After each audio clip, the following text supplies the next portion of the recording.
Welcome to the Baseball Insiders at the National, our second show. I am Adam Weinrib, joined as always by Fansided's MLB insider Robert Murray.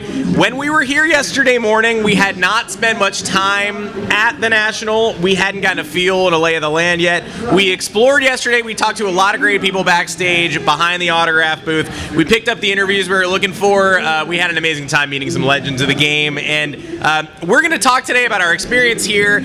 We're even going to open a pack of the Leaf 15th Anniversary National exclusive. We're so psyched to have one of those. I told you yesterday we wanted to rip live on air, and we're going to get a chance to, so hopefully we pull something crazy. And I tell you, you have no idea what's going to be in this pack. It could be AJ, it could be Big Justice, it could be either of them, it could be the Rizzler, we just don't know.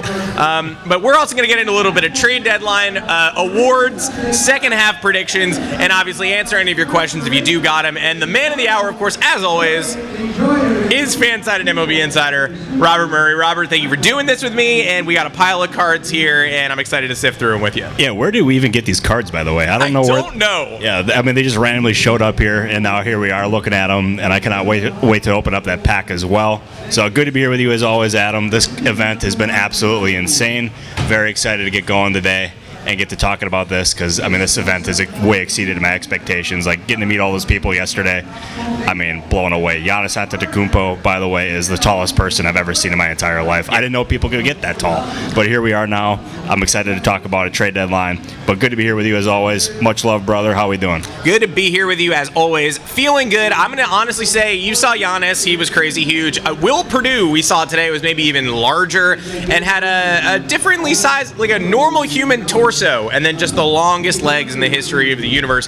The number of legends we saw just walking past us the last couple of days. So update on spending, and two, on what we bought at this event. Now, yesterday, I said I had a personal max of 150, but I was looking for a Don Drysdale auto at 60, which I understood was a little bit of a bargain. I'm probably not going to find that. I did not find that. I saw a ball certified for like 220.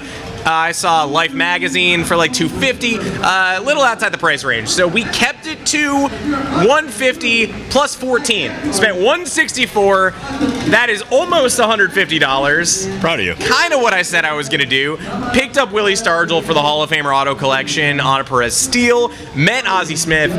Picked up a Jack McKeon certified auto today and a Thurman Munson rookie card PSA 3. So all personal collection, no resell. 164 is close to what I said. Did you get tempted by anything? Did you buy anything, or were you just sort of window shopping? I was just looking at things, and I only bought food. So that's not going to be the Tubby allegations in the Discord, but no. I bought a lot of food. I saw some really cool things. I mentioned the Ichiro thing yesterday. Yeah. That was like $35,000, and I saw so much different cool stuff here as well. The cards, just the overall, whether it's rookies or Hall of Famers, cards that are like 3 times older than me. It was the variety here and just the people and the passion that was here. I thought that was a really cool deal, and I'm kind of bummed to be leaving. I'm excited to get back to Arizona, but like, this event and just Chicago overall has been just an absolute blessing. I'm really glad we came here. Yeah, I'm excited to hopefully do this in the future too, getting the lay of the land for Chicago, year 1 of 3 here at the National in Chicago. Everybody, again, I said when I was 13, I didn't know what kind of people, how, who you'd interact with, how it would feel. This is plussed up. This is so pristine. The amount of incredible, the variety of memorabilia cannot be matched. And this pack is going to haunt me for the full show before we can open it. But I want to get into a little bit of the guys that we spoke to yesterday, today, the day before. Again, a Rolodex, 25, 30, 35 baseball Hall of Famers, legends of the game. Miguel Cabrera and Albert Pujols yesterday both signed a baseball that has been signed by the entire 500 home run club. Babe Ruth, Jimmy Fox, a vintage yellowed leather baseball signed by everyone who's ever drilled 500 homers. They added Pujols, Miguel Cabrera yesterday. Miggy backstage could not have been more excited about doing that. We also saw, I will add Felix Hernandez today to the list of most swagged out athletes. Patrick Ewing had a New Yorker Nowhere full sweatsuit combo. Wait, hang on, don't you have that sweatshirt that he was wearing? So I have the Patrick Ewing sweatshirt in cream. He has it in black, and he also has it in size quad XL. Wait, is that not your size? Oh yeah, no, we have the same size is what I'm saying. It's amazing, but it's a different color. But yeah, Ewing head to toe in Nick strip, Spike Lee head to toe in like Nick zip up. Spike Lee, I mean, that's the swaggiest guy that we saw here by far. Yeah, so we got Spike Lee to stop yesterday, and I was like, I'm a Knicks fan, and I was like, we're gonna get him for like a good, like we're only getting a couple questions out with these guys, but Spike, I have a feeling that we can get 5 minutes maybe. I'm a Knicks fan. It's not hard to sell him on it. He stops. We pull him over, and I just asked about, hey, the Mike Brown era is starting. You know that we're saying goodbye to Coach Tibbs. How do you feel about the opening of a new era? Like a positive spin question. And he just looked at me and goes, I got a really quick answer for you. Orange and blue skies. And then he zipped out of the frame like a little sprite. Walked away like the magical being, and he was gone. So it was incredibly cool to even have that 20 seconds with Spike, but I did think we were going to get longer. Yeah. Who were you sort of most in awe of? It's hard to sort of be in awe when you're just running in a legend after a legend, but who took your breath away a little bit? Well, Giannis, first of all. Yeah, Giannis was crazy. And then watching him like poke his head through the curtains to try to surprise the fans and just hearing the fans go nuts. Yeah. That was a really cool deal. And you could just, everyone there either had like PR people with them or just like family, and Giannis had his brothers with him. Yeah. He had like the actual like police, I mean high ranking members of the police as well. I mean it was like he had a posse there, and I mean when you're a star as big as Giannis, I mean you absolutely need that. Another one would be Carlos Zambrano and especially with his thoughts on the Triple Crown winner. Yeah. When a certain media member asked him about that, I thought that was pretty cool and pretty interesting. But there was just so many cool people overall that it was. Michael Vick was really cool as an Eagles fan, watching him and just the swag that he's got, and he knows like he's one of the best. And I think you were the one who told me that he signed somebody's Madden cover when he was the Madden guy. Yeah, Michael Vick, the 04 Madden, whatever it is when he was on the Falcons, he signed a PS2 copy of Madden 04, which is, I mean, a lot of people got a lot of unique items. Backstage, I saw like a Pro Football Hall of Fame helmet covered in 90 signatures. Jim Brown Hall of Fame 71 at the top, Dan Marino, down to Randy Gradishar, who got inducted last year. Yeah. I mean, obviously that'll drop your jaw, but the creativity from some people, the Michael Vick Madden cover, we asked everybody we talked to today, Raleigh Fingers, Trevor Hoffman, you know, the weirdest items you've signed at the National. And Raleigh Fingers said people were pretty tame at the National, but he has signed someone's prosthetic leg in the past. He said somebody just detached the leg, dropped it on the table, he signed it, put the leg right back on, walked away. Credit to you if that's something that you're able to do. No. And Eric Gagne, Dodgers closer, today told us that someone had him sign a Guns N' Roses vinyl album, which, again, if you own that, you are probably the only person in the world, Pop One. Yeah. So that's why you do something like that. But the Michael Vick Madden cover really blew me away. Oh, yeah, that was the coolest one by far. And, I mean, I didn't get to see a whole lot of different stuff get signed, but I can't picture anything to be, like, that cool. So, overall, this event has just been awesome. And, as I said, I'm bummed that we're leaving. Yeah. It's bummed that we're leaving the fan-sided crew here, but a lot of memories were made, and I cannot wait to come back here and also keep doing more podcasts with you. So. Oh, for sure. Yeah, we're going to be live this week, so obviously everybody subscribe to the Baseball Insiders if you have not. You can join our Discord, too, to talk to us between shows, ask Robert Murray questions. Tomorrow we are going to be off. We are not doing a live show on Monday after this crazy event, but next week we'll pick it back up when we get a little bit further removed from the trade deadline. We're going to have a lot of great interview clips from the National going up on Fansided's YouTube, TikTok, Instagram, Baseball Insiders, Yanks Go Yard.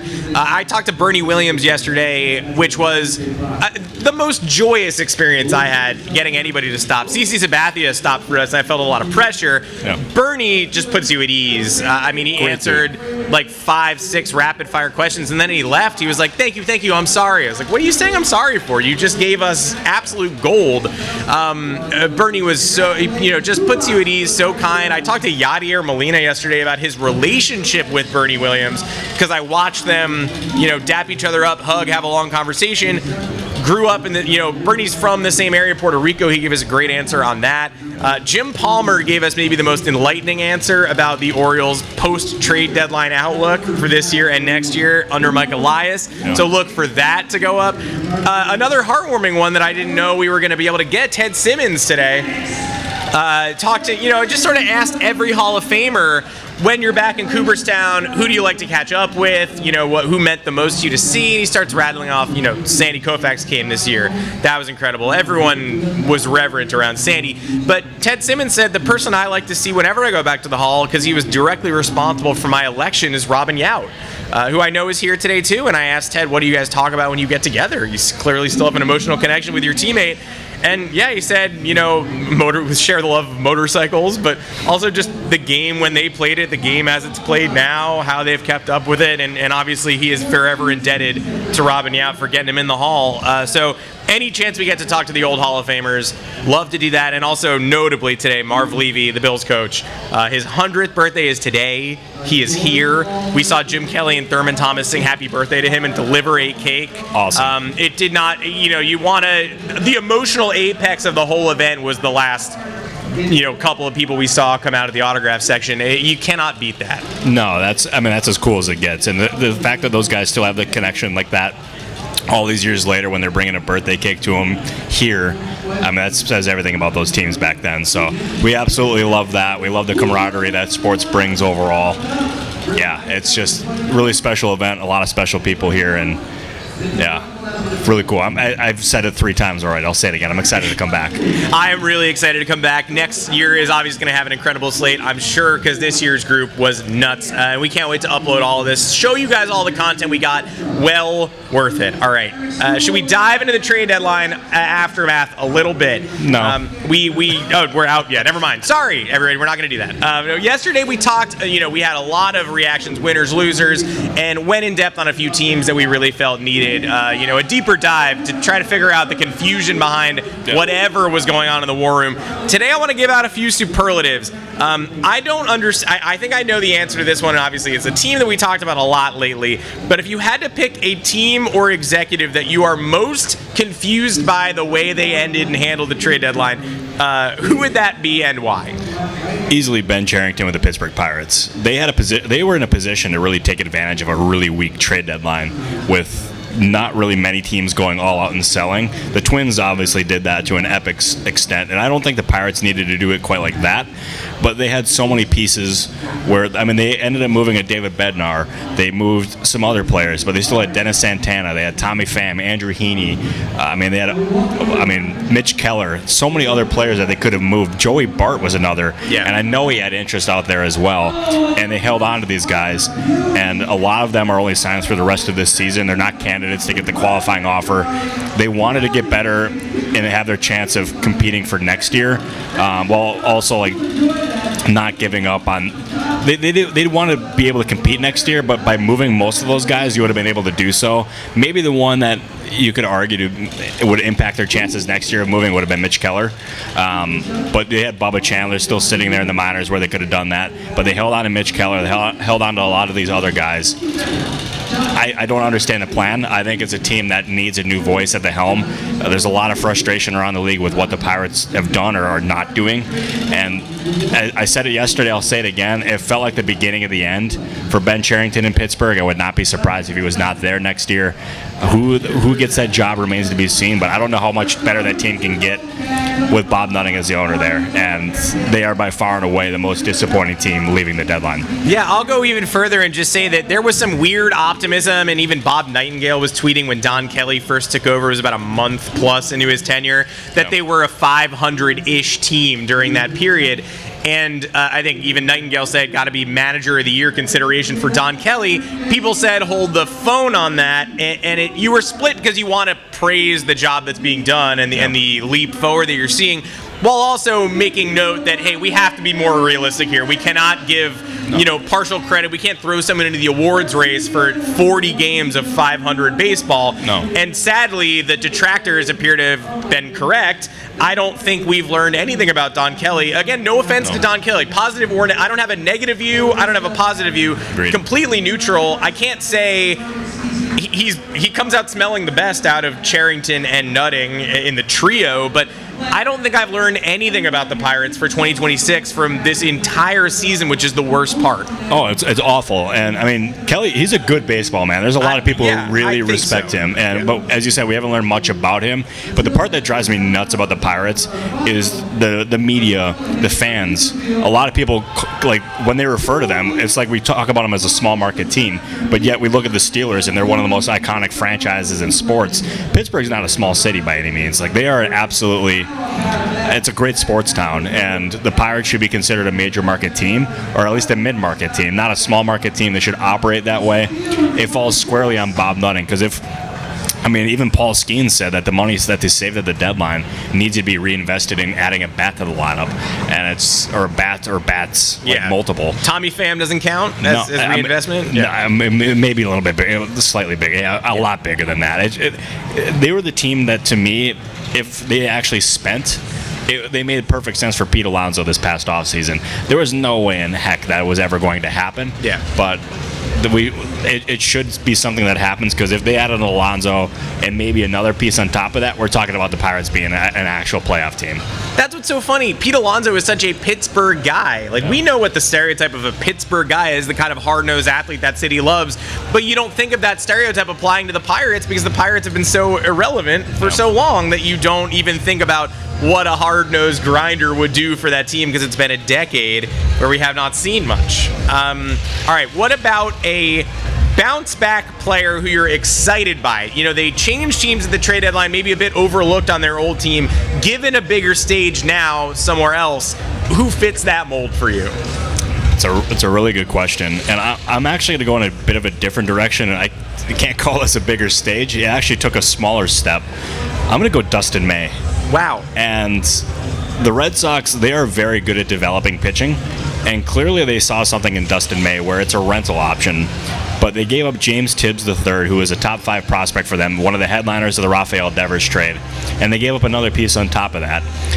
They clearly see something where they can maximize him, they can try to get him better, and get him going into free agency as well. So I don't know what they necessarily saw or what they're going to try to do with him. They'd make him go to a next level. But he's a guy that clearly the Red Sox believe in him. A change of scenery could help getting him out of getting him out of LA and getting him into Boston. Another one, he didn't switch teams, but the Red Sox with Walker Buehler, and them not acquiring a Joe Ryan or a Merrill Kelly or anything like that was a clear vote of confidence for a guy like Walker Buehler. So I wonder if he's primed to take the next step. But the Red Sox are going to need both of those guys to take that next step. Otherwise, they're going to end up being bounced out of the playoffs early. That's the reality at this point. Yeah, statement sweep this weekend for the Red Sox against the Astros, and I would say they weren't ahead of the game in any pitching matchup all weekend. Hunter Brown, Cooper Criswell, Walker Buehler through yesterday, and today was Giolito against Framber Valdez, and he dominated. So that is a good way to start your post-trade deadline surge if you are the Red Sox. And I'll also say this, the Yankees are 6 outs away from being swept by the Marlins. They sure are. The Marlins are legit, man. They're good. Yeah, I think a lot of Yankee fans, and part of it is because the Friday night choke was so thorough and so terrible. Yeah. I don't blame any Yankee fan for saying, oh my God, swept in Miami by the Marlins. Could it get any worse? Friday night couldn't have gotten any worse, right? No. I totally get it. But Yuri Perez and Edward Cabrera just dominated you. There is nothing to be ashamed of about that other than, losses pile up and that sucks, right? Feels bad. But at the same time, anyone who's watched the Marlins go 9-1-1 in their last 11 series shouldn't be stunned that with those two pitchers going Saturday and Sunday, they took it to you. And Kyle Stowers homered today, hit a 3-run shot, hit a grand slam Friday. First homer against a lefty all year for Stowers today. I don't know what the Marlins are for the rest of the season, but I'm kind of glad they kept Cabrera and Sandy Alcantara, and I would put them in one of these buckets of, I don't understand you after the trade deadline, but I'm kind of glad that you relied on continuity rather than stripping it down again, because I was ready to yell at Peter Bendix for doing that. Like, I thought we might, on a show this weekend, I might scream about, why do you continue to reload for a time 3 years from now that may never arrive? Like, you have Cabrera and Sandy right now and you're hot, just ride the wave. And credit to them, they're not afraid to move pieces if they have to, or if there's an opportunity or an advantage, but they didn't think they needed to, and they're still rolling. Yeah, I had executives around the league before the deadline say that if they were the Marlins, they would have held on to both of those guys. Yeah. And the chatter was loud that both could end up being on the move. And I thought it was going to happen, and all of a sudden, a couple hours before the deadline, it came to my attention. It was very likely that they were both going to be staying.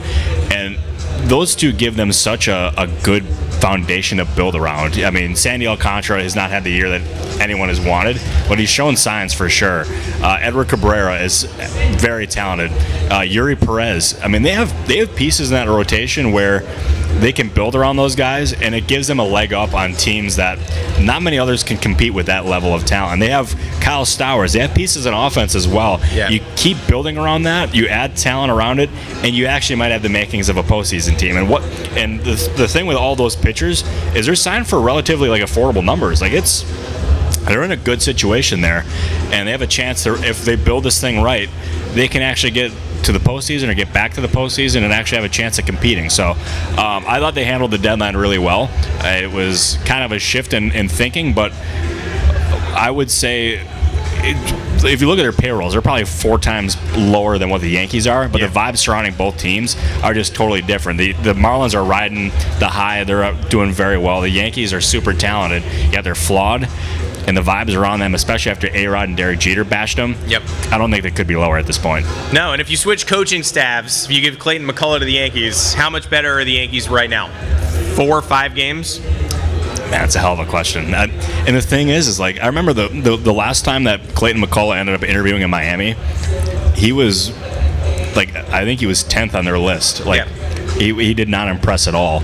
And he was an overlooked guy, and now, I mean, he's absolutely in the running for National League Manager of the Year. Done a tremendous job there. Still think Aaron Boone's a good manager, but it might be time for a new voice in New York. And maybe that's an overreaction to a really bad stretch. I don't know, but you can see it from his interviews, especially the one with the John Boy guys.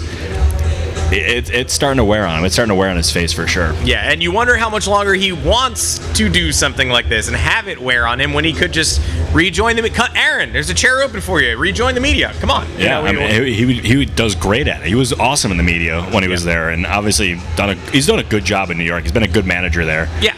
It's a very difficult market to be a manager in, but the time might be coming for a new voice. Yeah, I suspect that expiration date has passed. Similar though, I'm wondering if there's a specific awkward fit at this potential deadline that you can think of where, hey, it doesn't need to be I don't like the player or I don't like the move, but just after a deal, these pieces don't quite fit, and I'm still looking at a fresh start in the future maybe. Was there somebody who moved where you're I get what the acquiring team was doing, but I just don't love the idea of that person playing the role of savior or being called upon to do whatever they're supposed to do? Camilo Doval or David Bednar or Jake Bird count if you want to use them. No, I feel like that's a low-hanging fruit. Yeah. I mean, considering what happened in their first game, not great. I don't know if this necessarily goes with what your question's asking, but it's similar idea of the fit that I don't understand is what the Tampa Bay Rays did. They sold off, but yet they added Griffin Jacks, they added Adrian Hauser. It was a weird deadline. I like Eric Neander. He's a very bright executive. I don't know. I didn't necessarily get it. So that to me feels like the team that I'm not a huge fan of what they ended up doing there. Jax is he's a very talented pitcher for sure, but I don't know. I did not necessarily feel it. What about you? Ooh, I don't know. I don't think. I think it falls to Adrian Hauser going to the Rays too. I don't necessarily understand. Yeah. Yeah. I don't. Sorry. No, go for it. I would say for me, I remember when I tweeted that Hauser went to the Yankees, and it turned out not to be the actual team. I got texted the wrong team. When I found out that Hauser was traded to the Rays, I got texted the wrong team again, and I meant to text my guy you got Adrian Hauser? Wait, what? Yeah. And I mean, he went to the Rays. It made no sense to me at that moment because I thought they were going to be building for the future, and they added a rental arm. I don't know. I just did not get that one. Yeah, a team that's somewhat treading water in the second half, and a team that, always reloads, and so you assume the Rays are going to do their classic hybrid buy-sell and end up with a controllable piece for next year, and that is what the Yankees did. Yeah. By the way, Bednar, Bird, Duvall, all these guys will be here in 2026, 2027. They made it very clear what they think of this year's Yankee team, which is basically in a playoff spot. We can't afford to not upgrade, but we're not going to upgrade just for 2025. No, and that was brilliant thinking by them, because if you try to go all in for a rental arm at this deadline, you would have been good for this year, but looking forward, you would have been out those prospects, you would have been out those relievers most likely. Yeah. Cannot extend the qualifying offer to those guys. I mean, that would have been bad. But you have Bednar for next year. You have Duvall for a long-term. Bird as well. I mean, it didn't work out for the first outing, but the vision was clear. I thought it was good movement by Brian Cashman. The noise in New York has been a lot about possibly changing general managers. I don't see that happening. I think Cashman's done a nice job there, even though some Yankees fans probably disagree with that. I think he did as good of a job this deadline as he could have, although, again, one game in and everybody fell apart, so that'll change the tone a little bit. We'll see if anybody gets a little more positive moving forward. I think I know your answer on this one, but the boldest chance someone took that you just have to respect, whether it works out or not. Oh, I would say, if we're talking effort, I would go Mackenzie Gore with the Cubs. Mm-hmm. I respect the absolute heck out of the Cubs trying for Mackenzie Gore. They made a push, never came close though. What the Nationals were asking for in return was just way too much that the Cubs could not even consider it.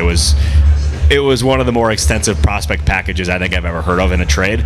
But if we're talking boldest, I mean, it's obvious. It's A.J. Preller. Yeah, it's A.J. Preller for me. Yeah, I mean, the job that he did in getting Mason Miller, J.P. Sears, Ryan O'Hearn, Ramon Laureano, a catcher, I mean, he filled all the needs. And I thought that was impossible for him to do without giving up, everyone and their mother. I thought they would have to give up Dylan Cease or Robert Suarez. They kept both of them.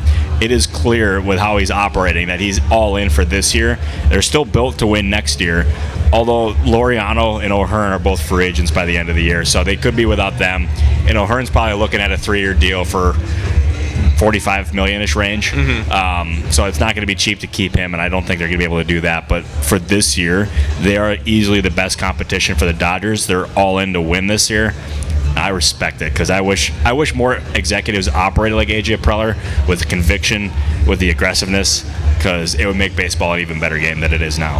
That is also, I think, the Yankee fans who want to see a change from Brian Cashman. They want to see someone come into New York and act a bit more like A.J. Preller. Yeah. The urgency to win the World Series every year. And I think Yankee fans will cite that Brian Cashman and the defenders will cite that they got...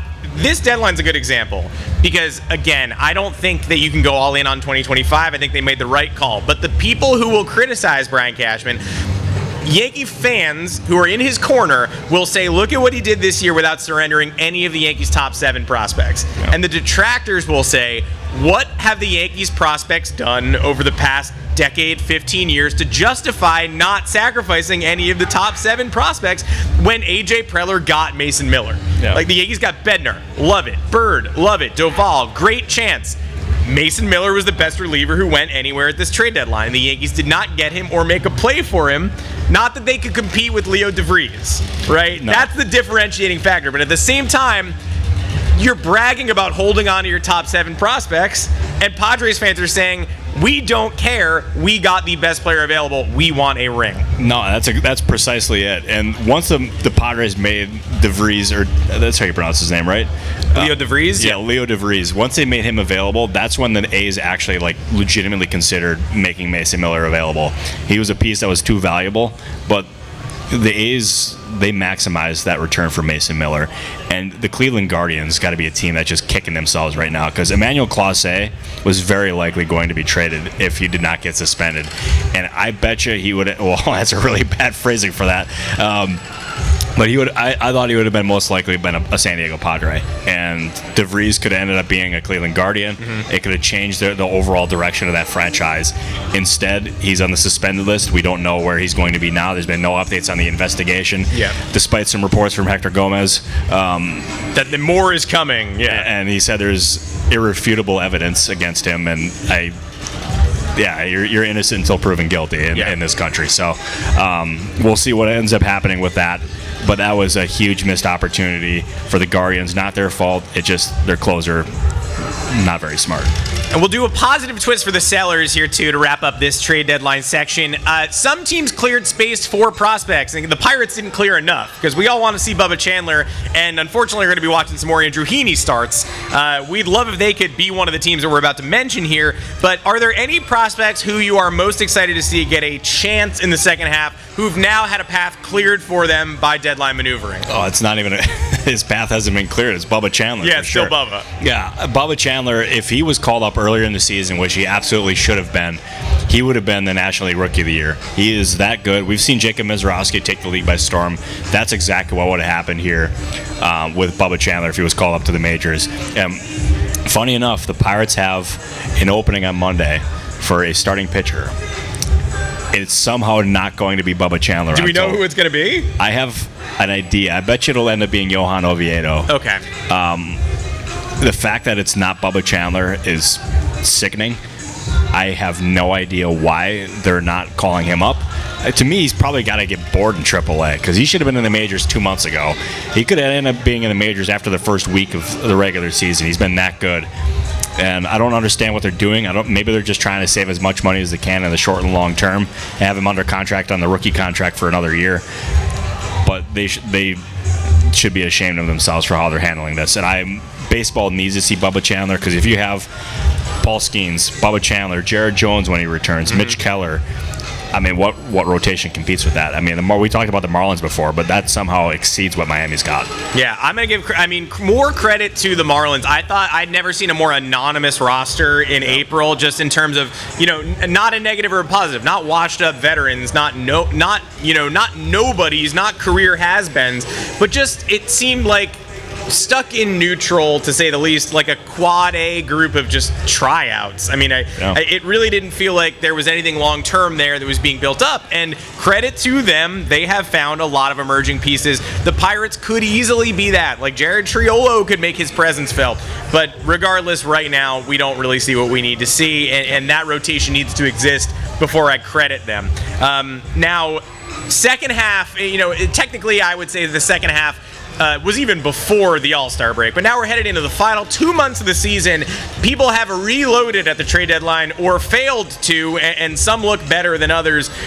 Did any team enter your playoff field after their trade deadline moves? Did anybody fall out? Were there any seismic shifts in who you're predicting will make it to October after the deadline we just saw? I'll go with the Kansas City Royals, and I have a really fun inside scoop on how one of their trades happened here. So the Royals, they were in a spot where they could either bought or they could have sold.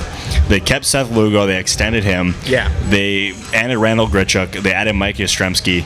And the Yastrzemski deal is kind of what I want to dive into here. And they're I want to say they're 6-4 in their last 10. They're one game under 500, so they're still in the thick of things. They're heading to Boston tomorrow too. And Astros Red Sox was not as exciting as I thought it would be. Yeah. Royals Red Sox has the potential to be very interesting. And Mike Yastrzemski coming back to Fenway, he always hits there. Oh, he does. And so that trade was not on my radar.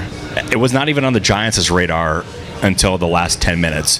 The Royals cold called the Giants late at the end and asked them for Yastrzemski, and they got the deal done from start to finish in, I believe, 5 minutes, which that never happens. No, I don't even know how that's possible. No, because my focus was on the Doval trade, and I was waiting for the go text when it was on a 1 yard line. And after that, I thought it was over. But the Royals called the Giants late into the process and acquired Yastrzemski within 5 minutes. I've never heard of anything like that. People involved with both sides have never experienced anything like that with a player of his magnitude. It was a very rare trade overall, and I mean, he hit a home run in his first game or first at bat with Kansas City. First at bat, yeah. Which that says everything. So I really like that move from the Royals. It was a savvy move late in the process, and they're going to end up being better off for it now and just going forward because of it. I like that pick, and again, no one is too far out of the AL playoffs. Don't sleep on the Guardians. Like, they did not sell Stephen Kwan. They are not dead in the water, and they're a couple games over 500 and like 2 games back. I believe they're tied with the Rangers in the loss column. And right now the Rangers are the team chasing down the Mariners and DOA Yankees. So anything is possible. I would not rule the Guardians or Royals out yet. What about for next year? Like, did anybody set themselves up to make a 2026 playoff run? Anybody that is out of it this year and who you think after the deadline you go, okay, I actually like their 1 year runway a lot more now than I did before the deadline? Is the Marlins a bad pick? No, I don't think the Marlins are a bad pick. I think this is a pro Marlins podcast for all the right reasons. And I'm not just saying that because they're kicking the Yankees' ass right now. No, I mean they are kicking. Which they are doing, but that's not the only reason I'm saying it. But keeping those pitchers, I mean, that puts them in position to either maximize them in the offseason when they can actually like be patient and try to maximize their value in the offseason, or they can just hold on to them and try to win for next year, which I hope like hell that they absolutely do, because if they keep those pitchers and they end up adding a hitter or two and keep building around that team, we're talking about an absolute postseason team. So if they do that in the offseason, which, I mean, at this point, I think the case can be made for it, they're absolutely firmly on my postseason radar. I know.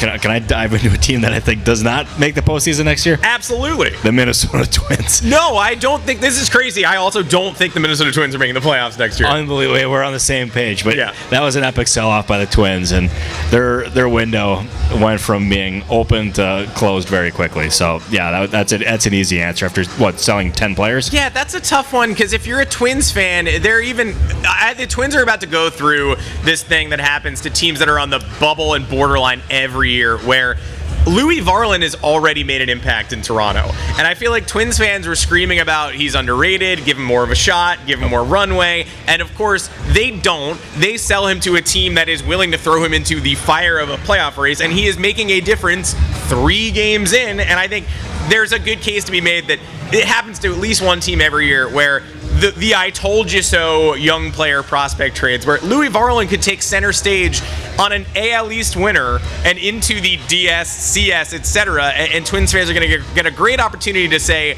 I knew this was coming. I don't know if this is painful or vindicating, but yeah, I saw this coming. You should have too, and here he is. Yeah, and that trade that caught him totally off guard. He was chilling with his teammates back at the team hotel, and all of a sudden the phone popped up, and it was the Twins' general manager telling him, "Hey, bro, you're getting traded." And he's got 5+ years of control left in his contract.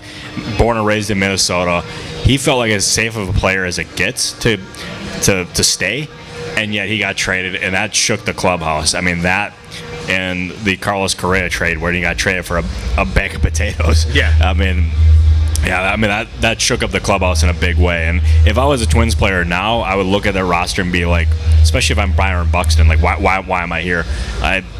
He's there. He wants to be there. He views Minnesota as a place that he wants to retire. But yeah, overall, I mean, that's a hell of a deadline. Falvey did a good job in maximizing it for sure, but you got to wonder how much that ownership situation and just the uncertainty there contributed to that. Do you think Byron Buxton reevaluates that loyalty piece at all this offseason? He should do the opposite of what Mike Trout has done and seek a trade, because his career is going to go to waste in Minnesota at this point, because they're so far away from contending. All right, one final question. The current playoff field, far from set, especially in the wild cards, although the NL wild cards starting to differentiate themselves a little bit. You've got the Red Sox, Yankees, and Mariners chilling in the AL wild card picture with the Rangers, Guardians, Royals, all those teams right behind them. Yep.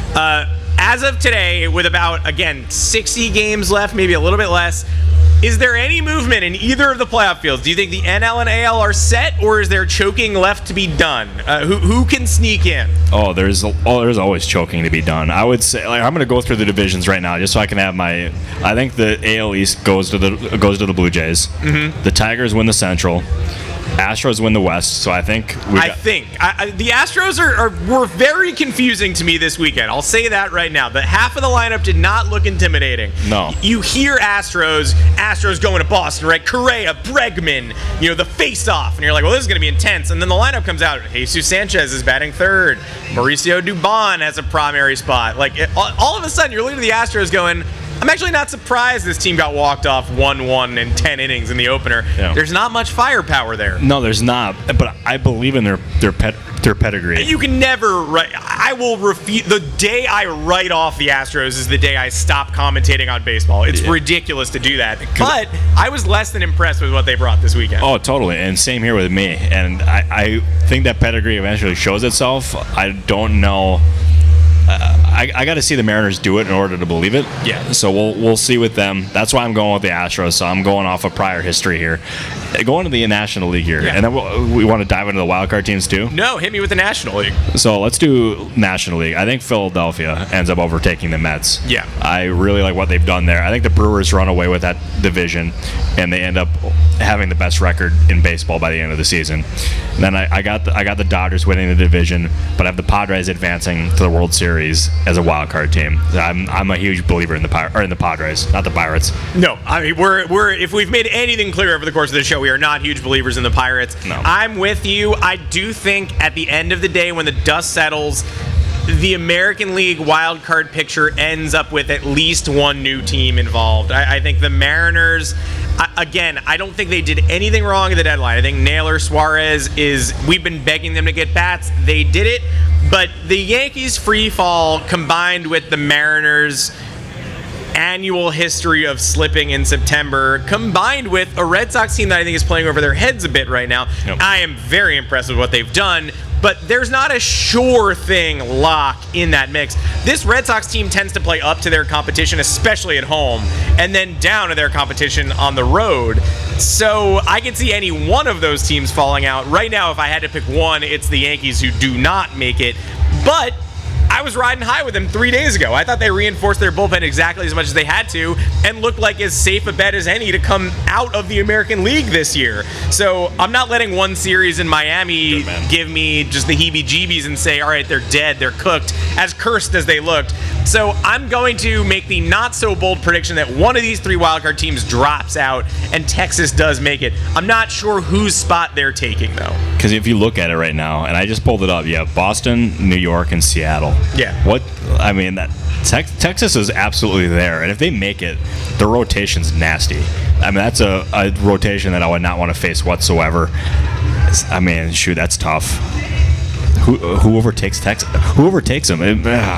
I mean, I think you're right. I'm going to go Boston, Seattle, and Texas. That's going to end up being my guess with the Yankees falling out. So yeah, sorry about that. I know you're going to probably never talk to me again because I said that. No, I mean, here's the thing. That's what we said. We endorsed the Red Sox. Yeah. I think the Yankees are as ghastly as they've been in years right now, and I think any Yankee fan would tell you, like, the collapse has already happened. So I don't think, we always get people asking me, how would you react if the Yankees collapse and fall out of the playoffs this year? They were up 10 games. They've already collapsed. Like, right now, they're just trying to fight it out with a 3-game lead on a playoff spot. Like, the collapse already happened. Now they're in a dogfight. We'll see if they have what it takes to handle it, and we'll see where the dust settles on the playoff field at the end of the year. Now, we've waited long enough. We got a big pile of cards up here. We even have a proactive Piranha V friends. I got to out myself. Yeah. Put the card right here. I thought before the show, Adam showed it to me. I looked it up. I thought it was worth $300. It's actually worth $1.49. So that is about as embarrassing as it gets. Robert told me we had a $300 card in our hands. I think it's $1.49, the non-refractor version. Somebody left a whole bunch of cards here. Wes Welker, insert Legends of the Fall, Billy Sims, whole bunch of absolute base. You're an absolute joker if you left this, which you did. Daniel Jones. I mean, this has got to be a $300 card. The Danny Dimes Giants base card. But we are here we got some Leaf anniversary, 15th anniversary, national exclusive pack to rip. Thank you to the people at Leaf who dropped this off for the Baseball Insiders. We are so excited to get a chance of this. I watched somebody rip one of these earlier this morning and pull an Ozzie Smith 1-of-1 auto.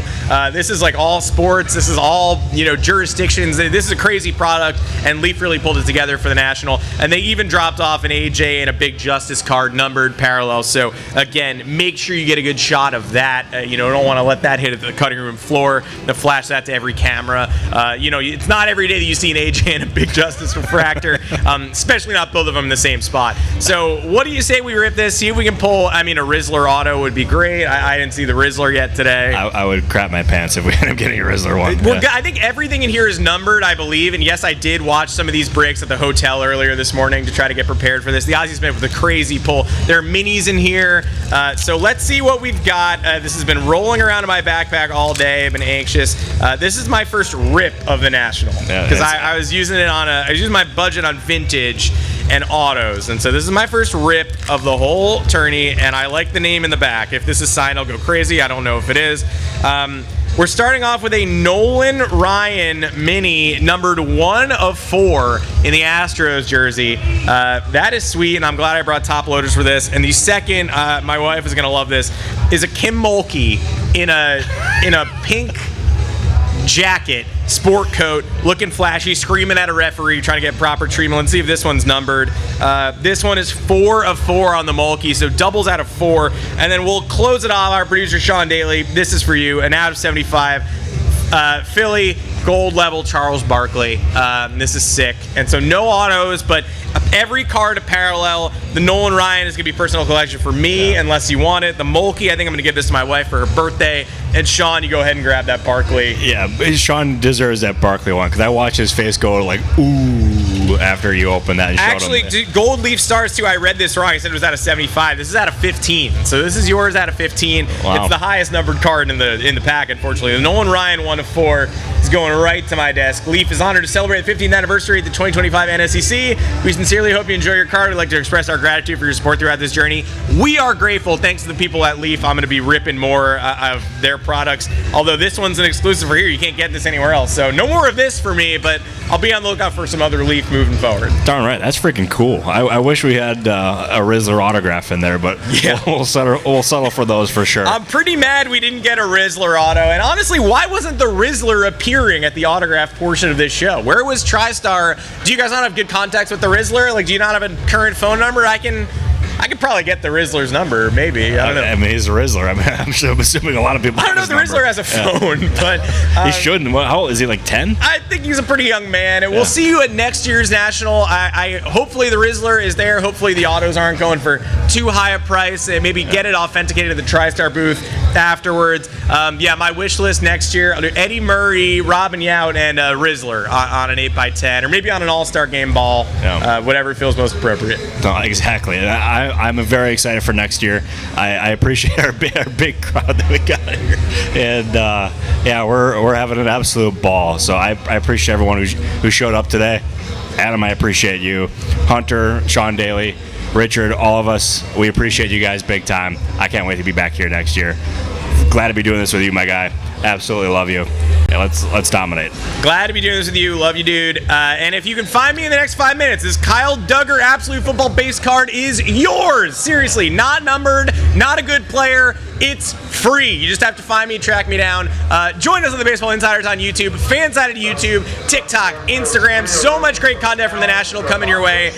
So thrilled with the people that we talked to. And again, somebody needs to meet their party at the Lost and Found because this is honestly very intrusive at this point. You gotta find your parents, my guy. It is essential. So join us on the Baseball Insiders YouTube. This will be up on that channel. Follow us, become a member. Robert Murray and I will see you later this week for a live show as the baseball season continues. Let's do it. Appreciate you, dude.